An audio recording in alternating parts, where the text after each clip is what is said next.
Autre série cette semaine, Grand bol d'air, qu'on a voulu s'offrir pour démarrer les vacances afin de découvrir un petit coin de la Suisse, le Val d'Airain, dans le sud-ouest de la Suisse. Première étape, c'est le pays d'un célèbre combat de vaches pour désigner la reine des alpages pour l'été. Du côté de Saint-Martin, Gaël Charnet, Quincy Russell. On pensait d'abord vous faire découvrir les trésors de cette vallée typiquement suisse. Ces lacs turquoises, ces montagnes enveloppées de blanc, ces chalets centenaires, ses dents endiablées et son fromage qui fait fondre le monde entier. Mais si les stars du Val d'Airain, c'était tout simplement elles. Des vaches qui ont donné leur nom à cette vallée. Allez, hop, hop. Hey, hey. La comprendre, c'est d'abord assister à ce spectacle. Unique. C'est l'apothéose aujourd'hui. C'est la grande fête. C'est presque un match de foot, mais moi je dirais que c'est plus un match de boxe, mais avec beaucoup de boxeurs. Un match qui a lieu dans chaque alpage et à son public. Bien sûr qu'on fait le match. C'est notre vie, ça. On a vécu là, on est mordu avec ces vaches. Nous voilà partis pour d'impressionnants face-à-face. Acharnés, mais indolores. Cette race alpine aux cornes puissantes, taillée pour la montagne, livre bataille des heures durant. C'est dans ses gènes. C'est tout instinctif dans les vaches. C'est ça qui est magnifique. On ne peut rien faire, il faut laisser la nature faire. Chaque vache dans l'alpage essaie de conquérir des rangs l'année d'après, ce qui est évident, ce qui est normal. C'est beau.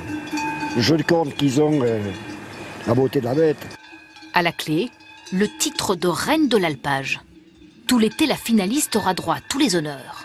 C'est elle qui décide où elle va manger, par exemple, parce qu'elle va choisir la meilleure herbe. C'est déjà ça, c'est sa priorité. Et puis après, c'est la fierté de la bête qui domine le troupeau. Hein. Il y a même la mi-temps.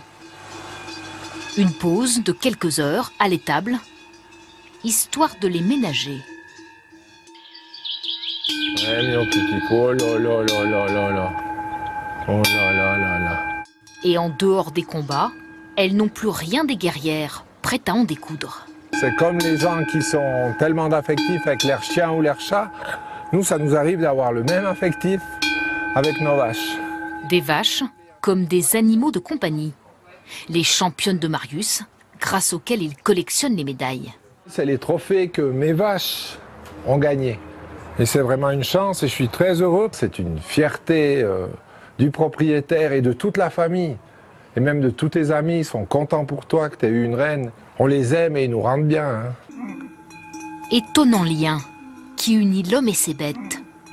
Dans une vallée qui célèbre ses reines de la montagne, comme ce qu'elle a de plus précieux. Et puis cette semaine, vous savez qu'on prend aussi ensemble un grand bol d'air dans une belle région de la Suisse qui s'appelle le Val d'Airain. Lundi, le combat des vaches, les combats des vaches. Aujourd'hui, les chalets traditionnels qui donnent tant de charme à la région. Du côté de Mâche, Gaël Charnet et Quincy Russell. Aux quatre coins de cette vallée suisse, ils sont comme des palais, tout de bois et de pierre, édifiés à même la pente, en équilibre. Comme enracinés dans la montagne qui les accueille. Les avalanches descendaient presque à ras des maisons. Des villages si hauts qu'ils semblent effleurer les sommets. Et où de tout temps, on rentre à la chapelle de Sainte-Barbe. On a prié pour que le ciel les protège. La date de construction, ça date de 1620. Et après, tu as la croix ici pour la protection. Vous comprendrez donc qu'ici, les maisons doivent être robustes, inébranlables, et avoir aussi une âme. C'est la fenêtre de l'âme. Quand la personne mourait dans la chambre commune, on enlevait le tronc qu'il y avait sur ce trou pour que l'âme du défunt puisse s'échapper. Et on remettait le tronc après l'enterrement, pour pas que l'âme puisse de nouveau rentrer. À Mâche, le plus ancien village du Val d'Airain, Jean-Pierre et Camille nous entraînent à l'ombre de ces vieilles dames que chaque génération a contribué à bâtir. Entre le premier étage et le deuxième, il y a 200 ans de différence. On voit que ces chalets qui ont 300, 400 ans, qui n'ont jamais reçu de peinture et de protection de bois, sont beaucoup plus conservés que les constructions qui datent de 1950, 1960. Des chalets, comme un album de famille que l'on feuillette donc. À quelques kilomètres, Rio, un autre hameau. 30 habitants y vivent dans un silence religieux. Le bois y est sacré. Ici, c'est l'assise. Il y a les pilotis qui empêchent de monter les bêtes et là-dessus, on met le blé. Il y en avait à l'époque, vers les champs et vers les maisons, il y en avait partout. Maintenant, il n'y a presque plus. Des vieux greniers à grains, aux vastes demeures de 20 mètres de hauteur. Elles n'ont rien d'amusé, au contraire, on y vit et on les restaure. Percer et puis refaire une fixation avec les vis. Pour Patrick et ses menuisiers, une dizaine de pièces à dépoussiérer. 3 années de travail pour des artisans qui mesurent leurs chances. Dans des maisons comme ça, c'est vraiment là où on peut s'exprimer, où on peut créer des choses et puis vraiment travailler avec nos mains de manière artisanale et puis on laisse parler notre cœur dans notre travail. Vous les verrez donc, ces joyaux du Val d'Airain, tour à tour en chantier, en fleurs, sous le soleil de l'été, et vous distinguerez sans doute sur leurs fenêtres le reflet de la haute montagne. Voilà, on n'était pas loin de la Suisse, et bien maintenant, comme tous les jours cette semaine, on franchit la frontière pour notre bol d'air de la semaine, afin de découvrir ensemble une belle région qui s'appelle le Val d'Airain. On a vu les combats de vaches, les maisons traditionnelles magnifiques hier. Aujourd'hui, l'attachement très fort des habitants à leurs patois et leurs costumes traditionnels. Du côté de Saint-Martin, c'est toujours Gaël Charnet et Quincy Russell. C'est une vallée francophone, mais partout où vous irez, dans chaque montagne, à chaque coin de rue, voilà ce que vous entendrez. Ces gens que j'aime plus, la liette par exemple, la liette, Paris. Les habitants du Val d'Airain vous le diront, ce n'est pas du folklore.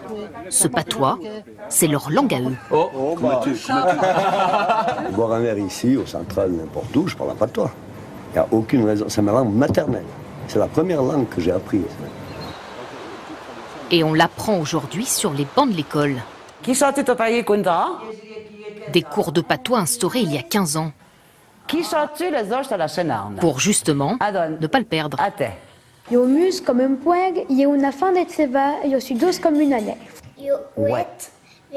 À l'heure de la modernité, les plus petits veulent s'approprier, se pendre leur histoire. Je le fais parce que mon papa parle le patois, mon grand-papa parle le patois, le papa de mon grand-papa parle le patois et la maman de mon papa parle le patois.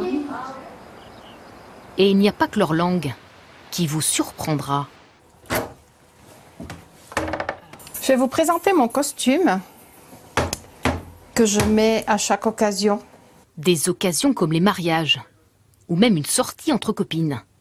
Jamais sans leur tenue. J'ai beaucoup de personnes qui demandent de faire des retouches. C'est-à-dire qu'elles ont les costumes de leur grand-maman et puis qu'elles veulent les récupérer parce qu'un costume, il fait toute une vie. Dans son atelier, Josiane les confectionne. Et elle a du travail à revendre. Ouais, c'est un petit peu grand là quand même. 7 jours pour la robe d'Elisa. À 18 ans, la jeune fille enfile enfin son costume d'adulte. T'es à l'aise alors?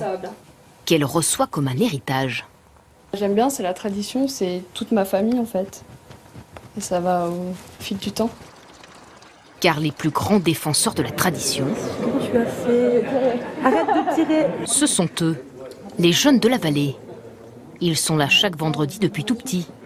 Je vois beaucoup d'endroits où c'est parti, où il y a eu... ça s'est perdu, et ici on a la chance d'avoir des jeunes qui sont motivés, qui veulent continuer ça, et je pense que c'est hyper important que les jeunes on se mobilise pour ça. Les voilà partis pour des heures de danse, de musique. Pour eux, cela n'a rien de désuet. C'est du plaisir pour faire vivre le folklore local. C'est un bon moment le vendredi soir. Quand il y aura la fin du monde, nous on va mourir 30 ans après. Parce qu'on a 30 ans de retard. Après, c'est pas complètement juste. dans une vallée longtemps coupée du reste du monde. Voilà leur façon à eux de célébrer leurs différences.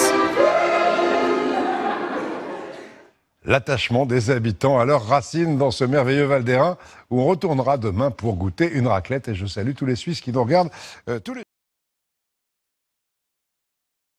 Et nous, dans ce journal, on termine aujourd'hui une merveilleuse découverte d'une belle région suisse, le Val d'Airain. Le Val d'Airain, c'est aussi le berceau de la raclette. Et là-bas, on en mange même en été. On retrouve du côté des Volènes Gaël Charnet, Quincy Russell. La petite musique de la traite. Et un soleil qui pointe ses rayons sur les prairies de montagne. Si l'on vous disait que chaque jour commence ainsi depuis des siècles, à l'alpage de Cyril, comme un spectacle dont on ne se lasse jamais. Il n'y a pas d'autre endroit où je suis aussi bien qu'ici. Si je sais fabriquer, c'est grâce aux gens qui sont ici, qui m'ont donné cette main et tout ça, quoi. Car là, dans la simplicité de son chalet, on s'apprête grâce à lui à découvrir un monument de la Suisse. Autrement dit, à donner naissance à un des fromages les plus connus au monde. On n'a pas perdu la main. La raclette. C'est bon. Loin des fabriques, sans machine ni artifice, voilà comment Cyril, comme une poignée d'autres en altitude, tient à le fabriquer encore. Quand on peut faire dans ces chalets d'alpage, le fromage peut être tellement différent et tellement bon. Notre patrimoine, voilà. Un patrimoine que l'on ne défend pas sans un peu de caractère, de fierté. Justement, ces montagnards en ont. Quand on les mange, on sait que le geste il est toujours bon. Alors, les enfants, ils arrivent à un âge de comprendre, donc on va essayer de leur donner ça. Un des symboles du Valais suisse, dont l'histoire continue de s'écrire ici, dans les fromageries des villages. Voilà.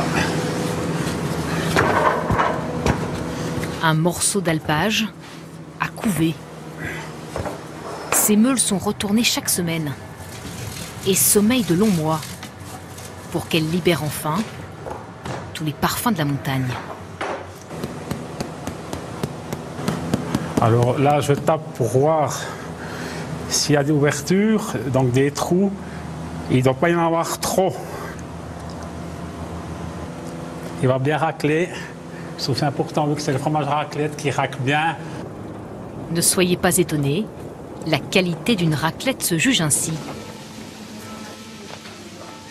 Dans son restaurant face au feu de bois, Raymonde en sait quelque chose. Ça s'appelle la religieuse, la croûte. Chez elle, on racle, de mère en fille. Quand ils gardaient les vaches au champ, alors ils avaient froid, ils allumaient le feu, puis ils mettaient un petit bout de bois, puis ils faisaient comme la raclette devant le feu. C'est la première raclette. La raclette, la vraie, comme disent les Valaisans, avec une assiette de viande séchée.